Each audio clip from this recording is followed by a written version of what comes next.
So, hello everybody and welcome.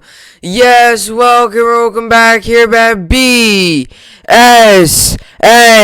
Network. Looking back here, BSN Network. This is BSN Network podcast here today. It is Friday, June 18th. Hopefully everybody's having a good day so far and a good rest of your day yesterday. It is, in fact, Friday, June 18th here today as we are coming off of a very big night in sports. Yankees, Mets, Nets, Islanders were all on last night. Yankees took a win. Mets lost. Islanders lost. Nets lost.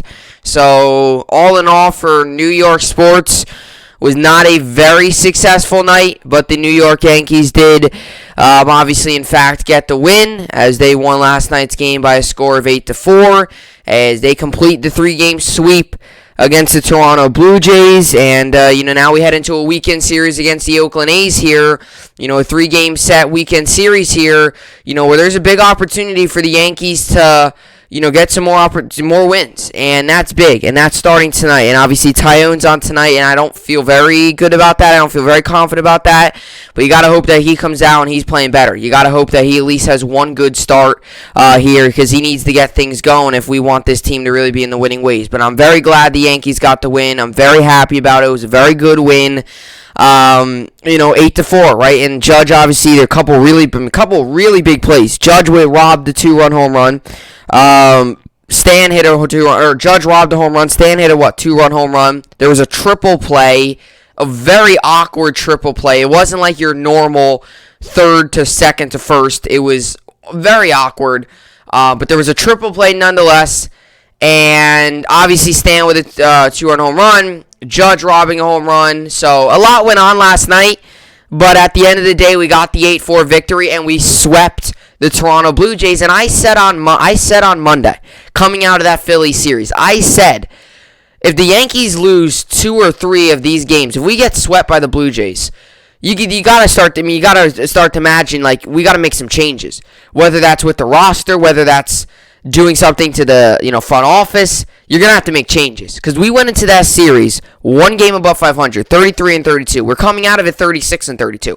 So we're still not where we want to be, but we are still in a good position. And I'm glad that we got the sweep. We can enjoy it. And now we got to turn our focus to this weekend series at home. We come back home here after the long road trip with Minnesota, then to Philly, and then back up to Buffalo. We have an opportunity tonight to take the first game of this 3-game set, which would be awesome to set the tone for the weekend. So that's what happened with the Yankees. Mets took a tough loss. They didn't score runs. I mean, that's as simple as that. They lost 2-0. Stroman pitched good. He did his job. Had a rough first inning. He allowed 2 runs, but other than that, he threw 7 innings of 2-run ball. I mean, there's no other way of putting it. The offense didn't help them. They didn't score. So the Mets lost. Islanders lost as well. Game 3 for the Islanders now is crucial. That will be tomorrow night. They got to win that game tomorrow night. And the not the New York Nets, but the Brooklyn Nets also lost last night. Not a good performance by the Nets. It's going to leave a sour taste in my mouth until we play tomorrow. And hey, Game 7 back in Brooklyn. It is what it is. I was hoping we got the win last night. I said it on the pod. I was hoping, but at the end of the day, the Bucks were the better team last night. They really got the pressure. Chris Middleton was really good. The Nets just didn't shoot well. The Nets, I really felt like we were never able to get on and come run. We would creep back, and then they would come back. And we would get back, and then they would come back. And we never had to lead all game. That's how it is. I found the Nets were trailing the entire game, and they were trying to climb the entire game. And that's not going to win you a basketball game. So a very frustrating loss, but the Nets took a loss last night. Islanders lost, Mets lost. So overall, New York sports, not a very successful night as the Islanders, Nets, Yankees, and Mets combined went 1-3. The only win coming from the Yankees. But all in all, not a very successful night. But tonight we got some more action on tonight as the Yankees and the Mets will play. The Mets obviously open up a series in Washington against the Nationals, so that should be interesting. And the Yankees obviously open up a 3-game set over the weekend tonight with the Oakland A's starting on Friday. So that's what I got there. Obviously, Yankees A's today, Mets Nationals today, tomorrow Islanders Nets Game 7 tomorrow. So when I come onto the podcast on Monday, either the Nets will be in the conference championship or they won't be. I'm hoping they will be. We got to come out. We got to play a lot better than we were last night, and that's all I got to really say. I mean, that's all I got to really say. That's really all I got to say. So, all right. So. One quick thing I wanted to say before I start the whole podcast, because this has been a topic, and I'm not talking about it today. This has been a topic around MLB. This has been a topic this will be a topic around MLB, a topic, whatever. It's been a topic. I just wanted to say this first. I want to spend about a minute and a half on this, then we'll get to the podcast. Spin rate in baseball has been a big topic, and I just want to lay this off me because it's been like a big weight on my back this entire time. I haven't really said much on it. I haven't talked much about it. It's been like a 100-pound weight on my back because I haven't said anything about it. I've been talking about the sticky stuff. But I just want to say something like this. I understand some people really believe that spin rate matters. I get that. To be honest, because I've gotten questions like this. People have asked me this question, and I'm answering it for you now. I don't care about spin rate. Okay? Spin rate is getting way blown out of proportion. Okay? Garrett Cole's spin rate, Trevor Bauer's spin rate, all these guys' spin rate, it's getting blown out of proportion. No one was talking about spin rate until now. So I just want to make that clear. Because I've gotten a lot of questions about it, and I wanted to answer them. Spin rate is outrageous. People are taking spin rate to the next level. On to television, on TV. Yes Network, for example, they're showing all the spin rate and the RPMs. First of all, I'm sure half the people don't even know what RPMs and spin rate mean. I'm going to be honest, I don't even fully know what it means. So all these people that are saying, oh, spin rate, and not as many, and oh, he's throwing, he's not getting good enough pitches and his spin rate's down. No one was talking about this last year, or the year before that, or the year before that, or 100 years ago. No one was talking about it. Now, all of a sudden, it's a big topic of discussion. I think spin rate's useless. So what if Garrett Cole's spin rate was down? He threw 8 innings the other day. So what if Trevor Bauer's spin rate is down? He's still going 6 1/3 with 8-9 strikeouts. So I have no issue with spin rate. I have an issue with it being everyone talking about, oh, spin rate down, like on TV. I mean like on TV. Like, Yes Network. They don't need to be showing the spin rate. No one cares. I don't care. Spin rate's useless. It's dumb. No one was talking about spin rate. Now, all of a sudden, everyone's talking about spin rate. And, oh, his spin rate's down. That's concerning. No, it's not. It's not concerning. I don't care about spin rate. So I just wanted to make that clear. And I'm sorry if I delivered it. I get very frustrated about spin rate. I just don't like everyone just blowing it out of proportion. I don't like it. It's useless. Spin rate does not matter. If your spin rate's down, good. Let it be down. If you're throwing 8 innings out there and your spin rate's down, why everyone's like, oh, this guy's spin rate's down. He could have just went out there and threw 8 innings and everyone's complaining about his spin rate. Half the people don't even know what the spin rate means. I think the spin rate is useless.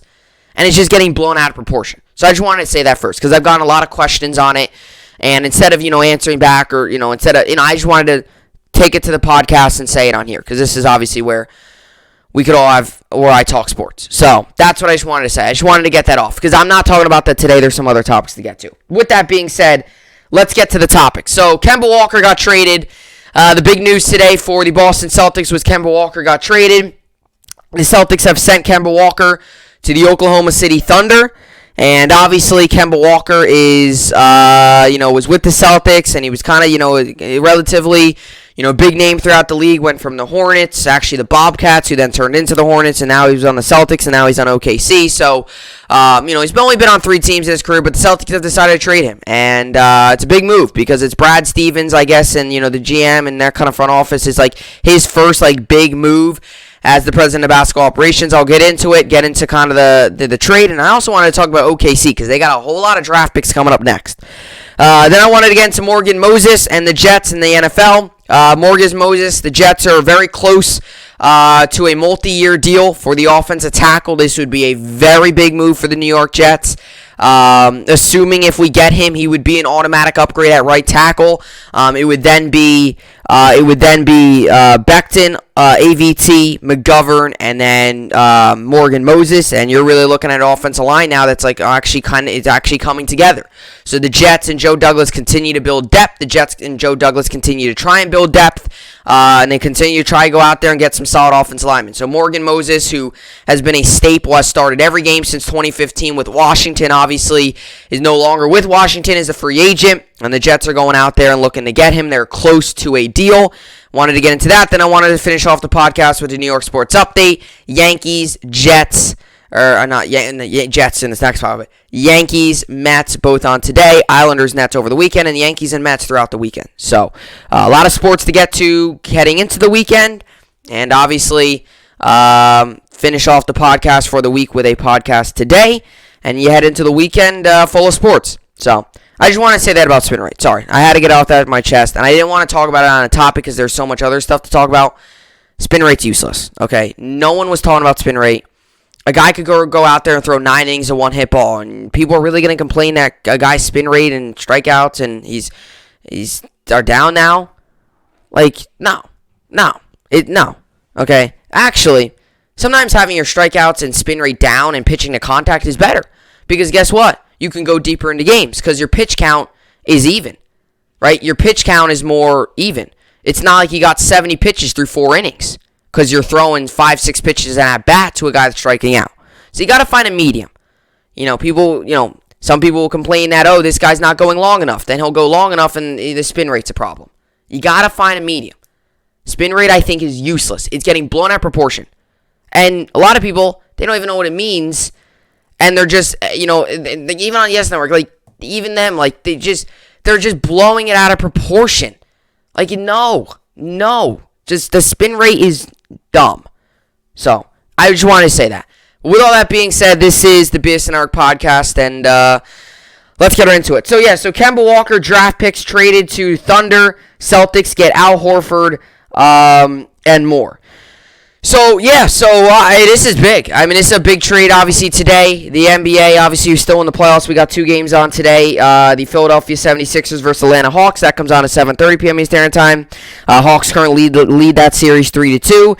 And the Utah Jazz and LA Clippers, 10 p.m. Eastern Time. That Clippers lead that series 3-2 as well. So, obviously, the NBA playoffs is still going on. But for a lot of teams out there, like the Boston Celtics, have already been eliminated. And some teams didn't even get to the playoffs. So, the Boston Celtics, I would say, so far, out of all the NFL teams, NBA teams rather, and I know it's only Friday, June 18th, and you still got to get into the offseason, and the playoffs aren't even done yet, and the teams that are still remaining in the playoffs, we still don't know what they're going to do, yet when it comes to, their offseason, stuff like that. So, yeah, the offseason is just beginning for some of these teams, and for some teams, it seems like their season's just begun, when it hits the playoffs and you're playing in the playoffs and stuff like that. So, obviously, the Boston Celtics so far, I would say, if you wanted to give like a mid-off-season reward, like a beginning off-season reward, they have been the most active team so far. And it's not even like they've meant to do it. I mean, it's just some simple stuff. It's Danny Ainge retiring. It's Brad Stevens getting called over. It's them searching for a head coach and now them striking a deal to send Kemba Walker to the Oklahoma City Thunder. So, obviously, it's not like they went out and made all these moves. A lot of these moves have just needed to happen, right? Danny Ainge retiring, that was out of the Celtics' control. He chose to retire. It is what it is. Brad Stevens gets called into the president of basketball operations. They begin the coaching search, and now all of a sudden they trade Kemba Walker. So there has been a lot that has went on within the past, really ever since they lost that Game 5 in Brooklyn. Since that, there has been a lot going on with the Boston Celtics organization. And we've heard, and this trade does not come to much surprise, hearing that Kemba Walker got traded. Because to be honest, and nothing against Kemba Walker, but this is a guy who we heard that might get traded, and this is a guy that I would say kind of underachieved in his time with the Boston Celtics. He was on and off the court with some injuries. He was never able to really hit his full potential. And obviously, Kemba is a veteran player. He's been around for a long time. I believe that he still can play well, and I believe that he still can be a big key asset to a Thunder team. Now, some people think he might go to the Thunder and not play because they're a team that's, a team that is a team that, rebuilding and got a lot of draft picks and really building for the future. And is Kemba Walker the future of that team? I don't know. I would not say so because this is a guy that obviously is getting up there in age, and he's still a solid player. I still believe that. But the whole Kemba Walker Boston Celtics thing, it just didn't work out. And I feel like in a way this trade, now I'm sure there's going to be many more trades to come, but I guess you can kind of say this is kind of the trajectory of what Brad Stevens might be doing. Because now you're down to Jaylen Brown and Jason Tatum. Marcus Smart, I could very well see them trading as well. Contract, he might want a new one. I don't know if they're going to overpay on him. That could be a guy that they trade. So right now you're down to Jason Tatum and Jaylen Brown and Marcus Smart, but Marcus Smart, I say, would be in the middle of possibility getting traded and staying on the team. I would not be surprised either way if he gets traded or not. Contract situation, it all depends, I think, what Smart and it all depends, I think, what the franchise want to do with him. If the franchise wants to keep him and pay him, they will do that. If they're kind of in the middle, they might trade him. If they completely don't want to pay him, Smart's probably going to want the money. They'll probably get rid of him. But we have learned, I feel like, now what Brad Stevens might want to do. He traded Kemba Walker. He got in return Al Horford and more. Got a second-round pick and I believe Moses Brown. So he is, in a way, he's not like, it's not like he sold anything big. It's not like he gave up Jaylen Brown. He gave up Kemba Walker. So I would not consider Kemba Walker a star. I would not consider him a key. I would not consider him, one of the best players in the league. I wouldn't. So it's not like he gave up somebody and it's almost like it's like all of a sudden, oh wow, maybe he is starting to maybe, blow the roster up a little bit. I think this might show that Brad Stevens might want to go out and get another big name in here. Because maybe he realizes, as a coach, he coached Kemba, obviously, and now as president of basketball operations, and obviously this was not all Brad Stevens. I'm sure he did have a lot of say in this, along with the GM and along with the other members of the front office. He did have some say in this. So you got to wonder that maybe now Brad Stevens is taking the path of, hey, we're going to go out and we're going to try to go out and get a big name guard. We're going to try to go out and get a big name player. We got Jaylen Brown and Jason Tatum right now. We just gave up Kemba Walker. He didn't work. He wasn't good enough for, what we needed. Maybe now we're going to go out and maybe that's what Brad Stevens' plan is, to go out and go all in. Go all in on a championship. Go all in. Because this team has been very close so many times. But they haven't been able to get to that next level. And some people think it's been the coach. Some people think it's the roster. You're not getting rid of Jaylen Brown and Jason Tatum because those are two very good players. Those are two guys that are still young, two guys that have such bright futures. Those guys are going to be in your franchise for a very long time if they continue to play the way they play.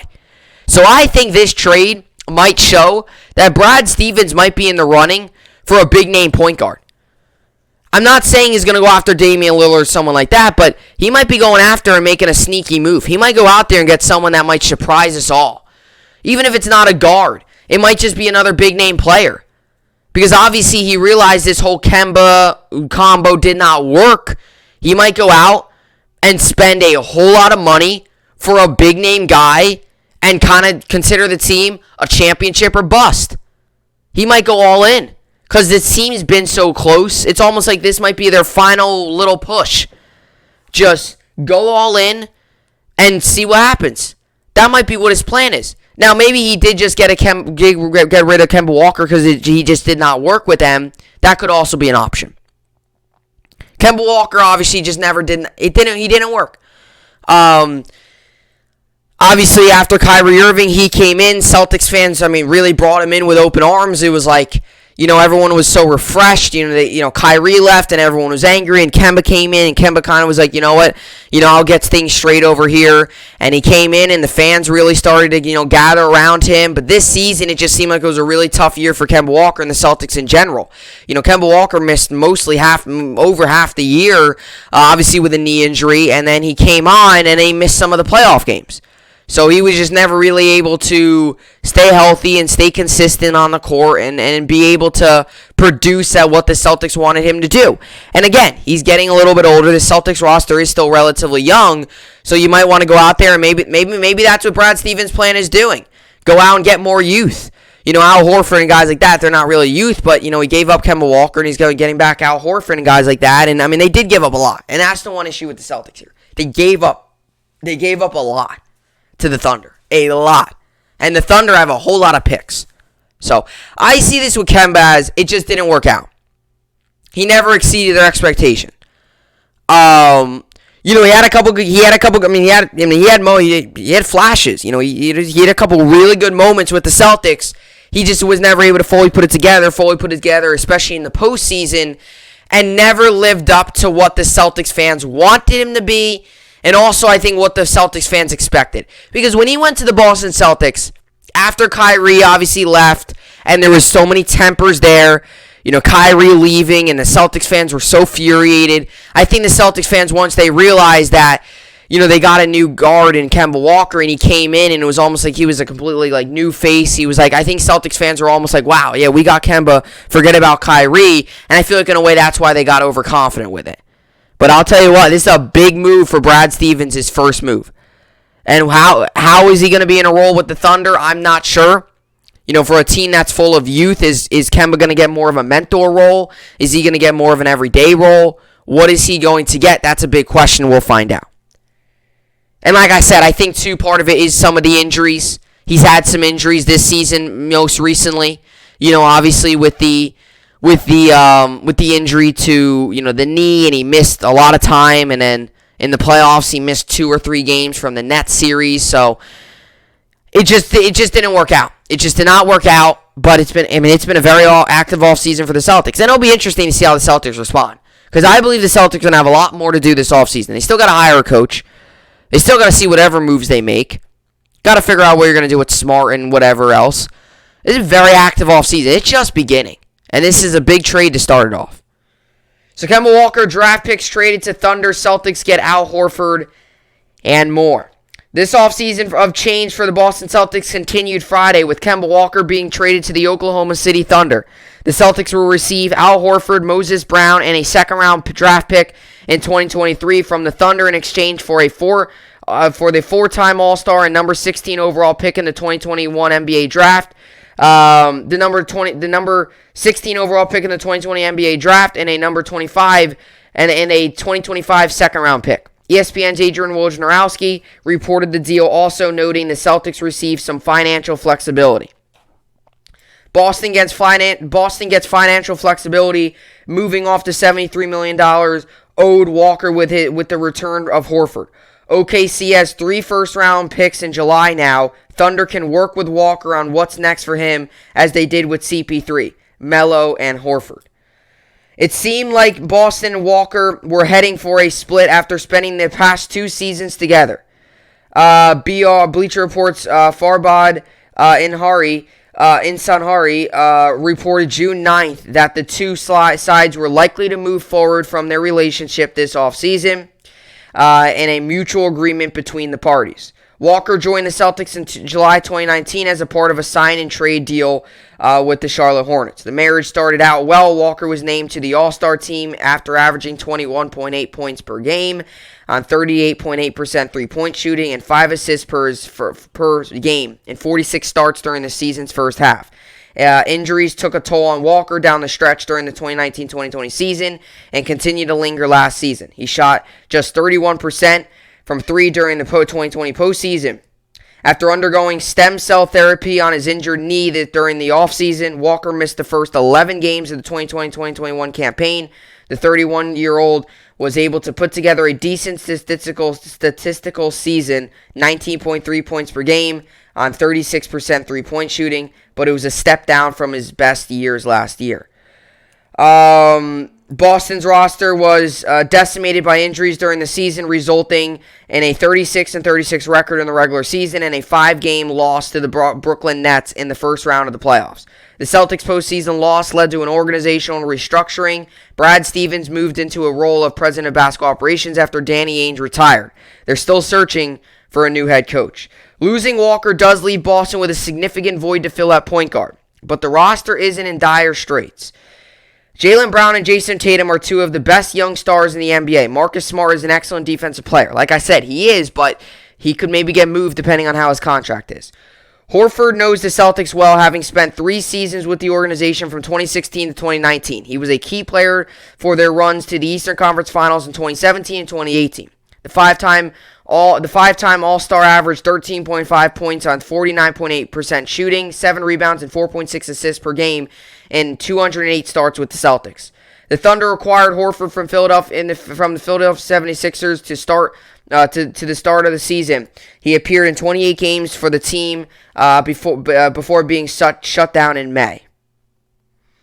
There are pieces in place for the Celtics to turn things around quickly, but they need to have a big offseason to realize their potential.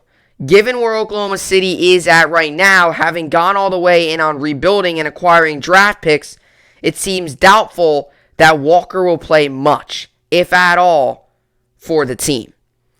Now, that last sentence that I just read, I would tend to believe that that's not true. His role might not be 40 minutes a game. He might be coming off the bench. Who knows? I would say, though, that he probably won't be playing as much as we expect, just because he is older now and they might look for young. And that's why I wonder, is he going to be more of a mentor role with them, or is he going to be more of a, hey, this is the best player on the team, throw him out there. We'll see how the Thunder handle that. But in terms of the Celtics, I said they got a big hole at point guard now. And is Brad Stevens kind of pointing to maybe building this in a big way, going out and getting a lot more guys?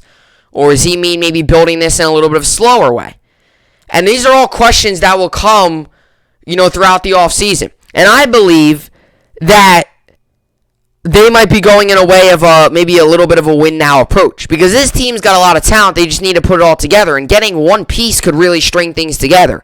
I don't mean go out there and pay for 3 big superstars. Maybe get one big name in here. Have him be good with team. Be a good ball handler. Be a good playmaker. Let him fit well in the scheme of your head coach. This is where the head coach comes on to play. Because it's got to be the head coach, right? The head coach is big. Once you get the head coach down, then you can really go out and make all these moves. Because the head coach is really if a player is going to want to play there or not. If he likes the coach, he is. If he doesn't like him, he's not. So, back to my point, I still know how people don't think head coaches are going to help a team. But back to my point with the head coach here, you might want to wait a little bit. Hire your coach, and then if there's a player out there that fits what the coach wants to do, then you could try to pair that up. But for right now, I think you just got to play by ear and see how the rest of the postseason plays out. Get your coach. It's been a very active 2-3 weeks for the Celtics. I think if you're the Celtics, you just got to calm down a little bit and take things a little bit slower here. Because right now, they're up here. They need to go a little bit down here and just look at the big picture. That's what I think the Celtics need to do. And trading Kemba Walker is a start. They both mutually agreed to kind of part ways. And now Kemba Walker is officially traded. And it just never seemed to work out. Now, he had a good season last year. Didn't have a good postseason, and this season did not have a good year. So he never fully lived up to the expectation of really carrying this team. And especially in the playoffs. He missed, 3 playoff games this year? And last season was not good in the playoffs. And you talk about the Celtics getting so close and not getting over the hump. That's Kemba Walker. They got to the playoffs. He was not the guy to get him over the hump. He actually only hurt them because he struggled in the playoffs. One thing I got to say, though, is they gave up a whole lot of picks. A lot of picks to get Al Horford and guys like that. We'll see. We'll see what it does here. But Al Horford obviously back with them. And, obviously back with the Celtics. He knows the organization. He knows how it is. So I guess that's smart, because you're getting Al Horford back. You're getting a guy who's been with the organization. You're getting a guy who knows what it's like. So he's going back to Boston. He's already played with guys like Jaylen Brown and Jason Tatum. He's already been in the organization. He understands what it's like. So that's at least a positive, is you are getting a guy that come back. And that's easier. Instead of going out and getting a fresh face, this guy's already been in the building. He was in the building for 3 years. So I just wanted to read this article here about the, I think this is just crazy. Oklahoma City Thunder now have 36 picks in the next 7 drafts. 18 first-round picks and 18 second-round picks. The NBA roster size is 15 players. So they're going to have to trade some of those picks. They will.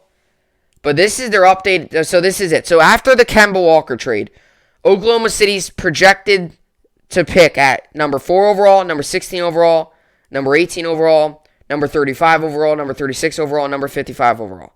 And they have the possibility Thunder steal Rockets pick if it drops to number 5 overall. So they could have 4 first-round picks in the draft.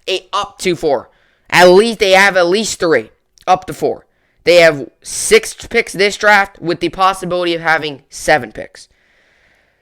Could end up with the 4th first-rounder and up to 7 total picks in this year's draft.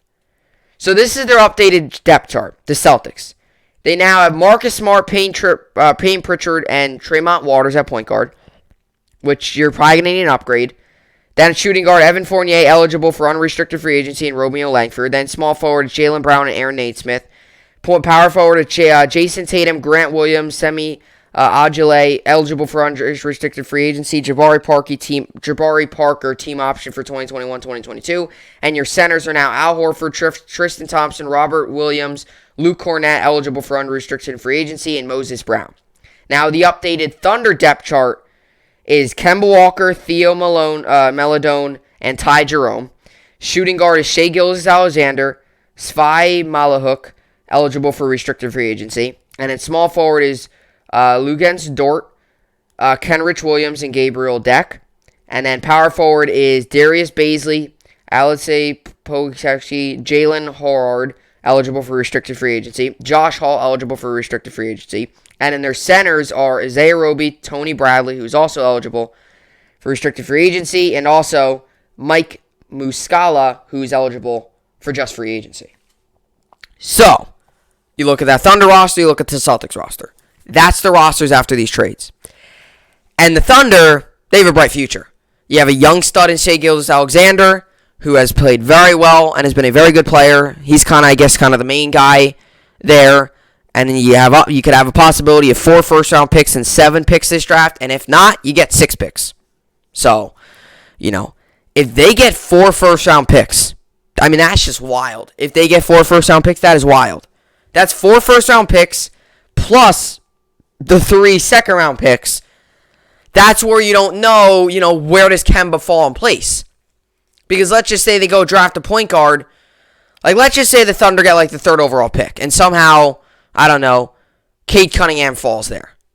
You got to take him, and then that's where it all. I think I don't know if you want to go to the equation yet of Kemba Walker's not going to play or Kemba Walker's going to play so much. I think it all depends on what happens in the draft. Because if they go out and draft, if they go out and draft 2 big name guards, well, you might go ahead and say, all right, it looks like they are leaning to younger. But if they don't go out and draft many guards, or they do, but it's nothing that, maybe is going to be that good, you then go ahead and say Kemba is there. But, I mean, slowly the Thunder roster is taking place. I mean, if you have 4 first-round picks this year, they have 3 already. You could it could take 2 years with all these picks. It could take it doesn't have to take that long with all these picks to build through the draft. But it's big because you got to nail these picks. You can't look back in 5 years from now and say, remember that year we had 3 first-round picks and none of those guys are even on the team anymore? That's what can't happen. So the Thunder, both these teams got to do something. The Celtics, they got to figure out what else they want to do, whether they want to, they got to still figure out what else they want to do. And as for the Thunder, the Celtics, they got to figure out what else they want to do if they want to go out and get a big name guy or whatever. And as for the Thunder, this draft is huge. Because like I said, you can't look back in 3 years and say, remember that year the Thunder had all those picks? And none of those guys are even on the team anymore, right? This is a big draft, especially with all these picks. And you got more of a haul in this deal as well. 36 picks in the next 7 drafts. 18 of those are first picks. 18 of those are second, with the possibility of getting another first this year. So, Thunder are set up in a very good position for the future. And the Celtics might be leaning towards more of a win now. But we'll see how the rest of their season. We gotta see how the rest of their offseason plays out. They still gotta hire a head coach. They still got to do that. So, Kemba Walker heads to the Oklahoma City Thunder. Alrighty, so that's what I got for that topic right there. Obviously, Walker headed to the Celtics, or headed to the Thunder, not to Celtics, headed to the Thunder. And Al Horford and Moses Brown are the two other players in that deal, along with some draft picks. But coming up next here, I wanted to get into Morgan Moses and the Jets. The Jets are nearing a deal to get Morgan Moses on the New York Jets. I will talk about this deal, talk about what it means, and talk about his if the Jets do sign him, what his if the Jets sign him, what his role will be. Talk about that coming up next.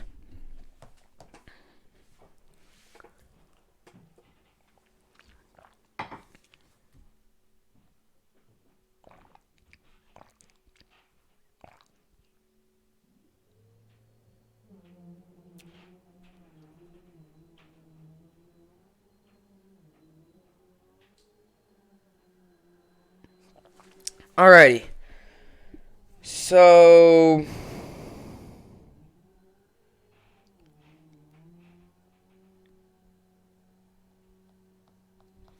let's get this article up here.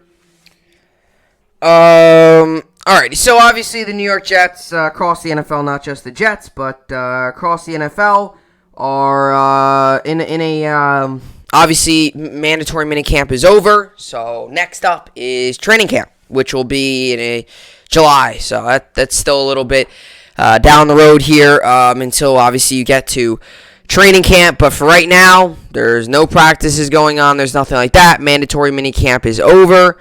And the New York Jets are now, I guess you can kind of consider the offseason now being officially over. Because I guess, all the offseason stuff is, you get start with free agency, you start with trades and free agency. And you head into the draft, and then you got OTAs, and you got mandatory minicamp, and then, or you got rookie minicamp, and then you got OTAs, then you got mandatory minicamp, and then it's training camp, and then it's like, now is really where the offseason, I guess, can kind of is now kind of where it's done, because you have mandatory minicamp, and now it's the wait up until training camp, and training camp is really where things start to get fun, and then training camp leads you into the preseason right up until week 1 where you'll have your first week of practice. So little by little here, the New York Jets are getting closer and closer to training camp and stuff like that. But right now, the Jets rumors, former Washington football team offensive tackle Morgan Moses nearing multi-year contract with the New York Jets. So this was a report that came out yesterday. There hasn't been too much news on it otherwise, which I wonder, a little bit, if it's kind of something that's kind of slowed down a little bit, if they've hit a little bit of a wall where they just can't come to an agreement on negotiations. A lot of times where you see when teams are on a multi-year deal and they're close to a deal, it comes out a little bit later. But we're sitting here on June 18th and there still hasn't been a deal in place. This news came out yesterday. So there's still time to obviously make it made. But the New York Jets, I would like to say this, have done an excellent job of taking what was my opinion from what I saw. I know a lot of people believe that their team might have the worst offense line and stuff. From what I saw, this was single-handedly the worst offense line the New York Jets had. Last season it improved a little bit, but it was still not what we wanted it to be. And the year before that, it was at its worst. I mean, the New York Jets, I think, had the worst offensive line in the NFL. And I don't think there was much of an argument to be made. You could watch one drive of the New York Jets, and Sam Darnold, who was the quarterback at the time, was getting pressured almost every single play. And the New York Jets, obviously, it all started last offseason because the Jets went so many years without addressing the offensive line. We had Nick Mangold and DeBrickashaw Ferguson. We all know those guys. Our offensive line was really good. And once those guys retired, our offensive line was terrible. And it was terrible for a couple years there. And then the New York Jets, in the hiring of GM Joe Douglas, said that he's been wanting to build that wall. He's been wanting to build guys up front. He wants to protect his quarterback. He went out last draft and drafted Mekhi Becton. And then this year he went out and drafted Elijah Vera Tucker. He went out and got Connor McGovern and got some other guys like this. And now he is looking at an offensive tackle in Morgan Moses. And obviously, Morgan Moses is Not a big name. I mean, if you're a Washington fan, you definitely probably know who Morgan Moses is, as he's been with your franchise for a long time. He has started every game since 2015. He's been a lock. He's been your right tackle for 6 years. He's been your guy. Obviously, Redskins, obviously, he's been there. So if you're a Washington fan, you definitely, obviously, I'm sure know who this is. This is a guy who's been on your team for 5 years and has been, he has started every single game since 2015. And he has started every single game, and he's been consistent doing it. And that's one thing that I think the Jets would love. I would love to have consistency on the offensive line because, to be honest, last year there was a lot of moving parts on that offensive line. And one of the things that Morgan Moses will bring to the table is consistency. He has been able to consistently stay on the field. He has started every single game since 2015. And that, a lot of people, put that in perspective. He has 5 straight years of games, including, obviously, this year's wildcard game. He has started every single game since 2015. So he's consistent. He's out there. He's going to be out there. He's been able to stay healthy. He's been able to do his job, and he's been able to consistently do it. To start every game for 5 years means you got to be doing something right, if you know what I'm saying. So that's what the Jets need. And before you even look at the skill and the stats, right there, that comes out on you. Right there is the fact that he was consistent. Now, the Jets right now are in an interesting situation in terms of the right tackle. Because you have George Font. Your left tackle is Mekhi Becton. Then you got AVT. That left side of the line is set. And that's what needs to be set. I've always said it. And teams will do this as well. You got to protect your quarterback's blind side. Zach Wilson's blind side is the left side of the line. Because he's a righty, he's going to be looking this way. He's not going to be able to see what's going on back here because he's going to be looking this way.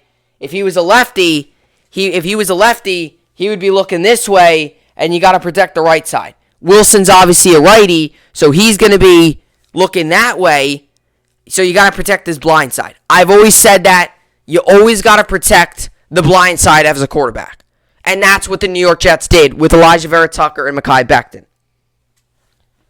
And I feel confident that AVT will do his job. Jets traded up. He was very good at USC. I believe he did his job.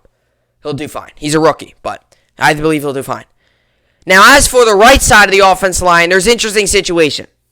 Connor McGovern, I think, has got that center position down. I know some people say that he shouldn't be there. Connor McGovern last year actually was not that bad. He had his moments. I actually thought that, he wasn't bad. I actually thought he might have been one of the better guys on the line in terms of, just giving up sacks. So he's fine. I mean, we don't really have another center. Obviously, the Jets still got Cam Clark as well and some of other guys. But with the New York Jets here is the right tackle right now. It's, George Font. So if Morgan Moses gets traded to the New York Jets, or signs, not traded because he's a free agent. If he gets signed by the New York Jets, I would assume that would mean that the New York Jets are leaning towards George Font being the backup and Morgan Moses being the starter. That is what I would think would happen. A lot of people believe that. I would tend to believe that as well, which is why I kind of automatically like the move. Because not that George Font is bad, but Morgan Moses, I think, could definitely be better. I think, he's also, I think he could be better. George Font last season was decent. He wasn't anything special. He did his job, but definitely he could be upgraded. But it will cause an interesting situation with the Jets, is if we get Moses, do the New York Jets go out and make it a competition? Now, Morgan Moses is 30 years old. So do they go out and make it a competition? Do they go out and put Font or Moses automatically in the starting role? Do they maybe try Moses or Font at a different position? What do the New York Jets do? I think what the Jets should do is sign Morgan Moses, because I would think it would be a good move. He hasn't missed this. He's made every start since 2015. That's consistency. He's able to stay healthy. He's always there. He's always out there on the field for his teammates. He's been with Washington. He's a veteran. He's 30 years old. He can also, even if he's not, he can also be a mentor to guys like Becton, because he's been an offensive tackle. Becton's an offensive tackle. Talk about bringing a mentor. This is a guy who's started every game since 2015. He's seen a lot. He's done a lot. He could be a mentor as well. So that's what I think something that the Jets should do. But personally, if the Jets sign Morgan Moses, I think it's an automatic upgrade, and I think they put him over George Font. And then you look at the offensive line, and it's Morgan Moses, Mekhi Becton, and Elijah Vera Tucker. Those are your three main guys. Morgan Moses is good. He's good. I mean, he's around the league. He's good. He was last season, I believe, he was the 6th-ranked offensive tackle in the NFL. So he's good. He's had a good career. He's had a solid career. You bring him on here, that's almost like your three-headed monster on the offensive line. Morgan Moses, Elijah Vera Tucker, and Mekhi Becton. And I've always said this. You can't go wrong going out there and getting more offensive linemen. You could always build depth at the... You can never have enough offensive linemen. You can never have enough. And that's what I've always said. You can never have enough. So continue to get offensive linemen, continue to build depth. And the New York Jets are doing that if they do, in fact, sign Morgan Moses. So Jets rumor former Washington football offensive tackle Morgan Moses nearing multi-year contract. The New York Jets and veteran offensive tackle Morgan Moses are making progress on a potential multi-year deal, according to ESPN's Jeremy Fowler. While the deal isn't completed and other teams are involved, the Jets are considered the favorite and have made a compelling push to sign Moses, per Fowler. Washington released Moses in May after giving him permission to seek a trade, which never materialized. The move saved the team $7.8 million in cap space. Washington sent a tweet out on May 20th when they released him. Thanks for everything, because he's obviously been with the team for his whole career and has played a lot. And I mean, this thing right here says it all. Moses has been a staple for Washington, starting every game since 2015, almost exclusively at right tackle. His reliability and durability would make him an upgrade on the right side for the Jets. Like I said, he would be an upgrade. And you look at that offensive line, that's like the three-headed monster right there. And I said, a guy who has been primarily a right tackle, he can mentor the young guys. He's 30. He's a veteran. He's been through the league a lot. One of the primary goals for the Jets is keeping rookie quarterback Zach Wilson upright, and building a sturdy offensive line is key. So signing Morgan Moses would give the Jets the first functional offensive line in years. Really hope it happens. That's what an NFL guy said. The team added guard Dan Feeney in free agency and drafted Elijah Vera Tucker in the first round of this year. Signing Moses would give the Jets their best offensive line in years. They had struggles surrounding Sam Darnold with talent. They can't afford to make the same mistake with Wilson. So, like I said, if they sign Moses, you're talking about the best offensive line in years. And it's the truth. He would be an upgrade, a multi-year deal for a guy that's a veteran, for a guy that's had a very solid career, and a guy that's consistently out there playing and doing his job. And I hope the Jets get this deal done. I'd be very happy about it. And I just want to read you some of his ranks, how he ranks against other offensive linemen. He's been in the league for 6 years, or no, 7, right? 2014, 2020, I don't know, 6 years, 7 years. He's 30 years old. So he's going to be 30 going into the season as well. It's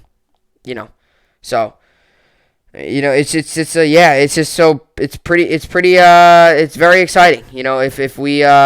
It's been very exciting to get him.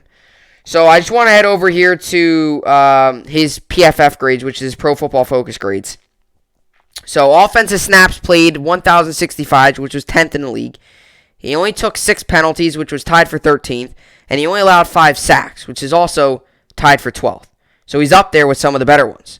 He's top 20 in the league and top 15 in the league in all those categories. And his overall player grade was an 80.6, was his overall player grade. So, like I said, he's solid. He can do his job. And he plays right tackle, and he does what he needs to do. And his overall player grade is an 80.6, which I guess you can kind of say is a B. And, you look at what he's done here, obviously with the Jets, or not the Jets, you look at what he's done here with Washington, and you're talking about a guy that started every game since 2015. You're talking about a guy that's consistently out there. Talking about a guy that's consistently out there competing, staying healthy. It's what the Jets need. It would be a very big upgrade, and it would give the Jets their best offensive line in a very long time. So, hopefully the Jets get the deal done. And let's get into the New York sports update here, or in the sports update, whatever you want to call it. So in the NBA yesterday, the Nets lost 104-89. Series tied 3-3. Game 7 tomorrow night. That's all I got to say. Frustrating loss. As for the NBA today, we got the 76ers Hawks. I'll give Sixers the win. Actually, give me the Hawks. They're home. Don't know if the Sixers will be able to bounce back from that. And Jazz Clippers. Give me the Clippers to win. As for yesterday in the NHL, the Islanders lost 2-1. The Islanders, they're just not scoring. I mean, that's really that is. Scoring one goal is not going to get the job done. I talked about it. I said if the Islanders want to win, they're going to have to score. They're going to have to take advantage of their opportunities. And they're not taking advantage of their opportunities. And they're holding, and this defense is playing really well. I mean, the Lightning, it's not like the Lightning are putting up 6 goals a game. They're holding the Lightning to only 2 goals. It's just, you got to play some offense. You got to play some offense as well. Today we got the Golden Knights and Canadiens. Give me the Canadiens. They're heading back home. Give me the Canadiens. I do think Golden Knights will win the series, but just give me the Canadiens. As for the MLB, yesterday the Mariners won, Angels won, Rockies won, Padres won, Cheaters won, Braves won, Giants won, and Indians won. Cubs won yesterday 2-0 against the Mets. The Mets moved to 35-26 on the season. So only 2 road teams won yesterday. The Cubs and the Yankees were the only 2 road teams in the MLB yesterday to win. And they were both involving New York sports. Yankees, obviously, and Mets. So other than that, all the teams yesterday who were the home team won. Alrighty, so as for the MLB, yesterday, Yankees won 8-4 as we move to 36-32 on the season, and we complete the sweep. And that's big. Very, very happy about that. As for today, we got the Blue Jays, Orioles. I'll give Blue Jays the win. Indians, Pirates. I'll give Indians the win. Nationals, Mets. I'll preview that here in a second. Braves, Cardinals. I'll give Braves the win. Cubs, Marlins. I'll give Cubs the win. Twins, Rangers. I'll give Twins the win. Royals, Red Sox. Give Red Sox the win. Cheaters, White Sox. Give Cheaters the win. Brewers, Rockies. Give Brewers the win. Angels, Tigers. Give Angels the win. Dodgers, Diamondbacks. Give Dodgers the win. Phillies, Giants, give Phillies the win, or Giants the win. Rays, Mariners, I'll give Rays the win. And Padres, Reds, I'll give Padres the win. As for the Mets play today. 7:05 p.m. Eastern Time. You can find this game on Mason 2, and you can also find this game on SNY. Mets are 35-26 on the season. Nationals are 30-35 on the season. Mets got Jake Lucchesi out there. Luke Casey, 1-4 with a 5.18 ERA in the season. And Washington's got Fede out there, 4-4 with a 3.86 ERA. The over-under is 9 for this game. Let's see. 56% of people think the Nationals win. I think the Nationals win. Luke Casey has not been good this season. Give me the Nationals. As for today, the Yankees also play. Yankees come in this game 36-32. A's come in this game 43-27. This game goes on today, 7:05 p.m. Eastern Time on Yes. Oakland's got Jake Caprellian in. He's 3-1 this season with a 2.51 ERA. And the Yankees got Jameson Taillon going. He's 1-4 with a 5.74 ERA. The over-under is 9.5 for this game.